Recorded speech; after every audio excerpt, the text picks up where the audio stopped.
First collection క్లియర్గా చూడండి, design అయితే చాలా బాగుంటుంది. ఫుల్లీ స్టిచ్డ్ అనమాట, కంప్లీట్ స్టిచ్డ్ లెహెంగా బ్లౌజ్ అన్నీ కంప్లీట్ స్టిచ్డ్, చాలా బాగుంటుంది డిజైన్ అనేది డిఫరెంట్గా. అండ్ ఇది వచ్చేసి మనకి రిమూవబుల్ జాకెట్ అండి. సో ఈ విధంగా మనకి రిమూవబుల్. ఒక్కసారి బ్లౌజ్ క్లియర్గా చూసాక మళ్ళీ లెహెంగా చూద్దాము. సో ఈ విధంగా ఇది కోట్ అనమాట. సో ఇన్నర్లో మనకు ఒక బ్లౌజ్ అయితే వస్తుంది.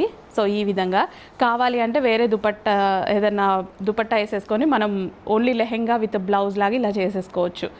లేదు అంటే ఇది కోట్ అండి, దానికి ఒకసారి పట్టుకో, ఇది వచ్చేసి కోట్ అనమాట. సో ఇది వచ్చేసి కోట్. సో ఈ విధంగా మనం జాయింట్ అయితే చేసేసుకోవచ్చు. సో ఇది ఒక స్టైల్ అనమాట, దుపట్టా లేకుండా. సో ఇలా ఒక స్టైల్, అర్థమైంది కదా డిజైన్. సో ఇలా ఒక స్టైల్ చక్కగా మనం ఈ విధంగా 3 పీస్ సెట్ లాగా, just without dupatta 3 piece set లాగా ఇలా యూస్ చేసుకోవచ్చు. లేదు మన దగ్గర ఏదైనా దుపట్టాతో పేరప్ చేసుకున్నాం అనుకోండి, సో లెహెంగా లాగా కూడా యూజ్ చేసుకోవచ్చు విత్ దుపట్టాతో. చాలా బాగుంది డిజైన్, చూడండి ఎక్సలెంట్గా ఉంది. సో ఇమీడియట్గా అడ్మిన్కి వాట్సాప్ మెసేజ్ చేసి ఆర్డర్ అయితే ప్లేస్ చేయండి. రీజనబుల్ ప్రైస్లో మంచి మంచి కలెక్షన్స్ వచ్చాయి, చాలా రీజనబుల్ ప్రైస్లో మంచి కలెక్షన్స్ ఉన్నాయి.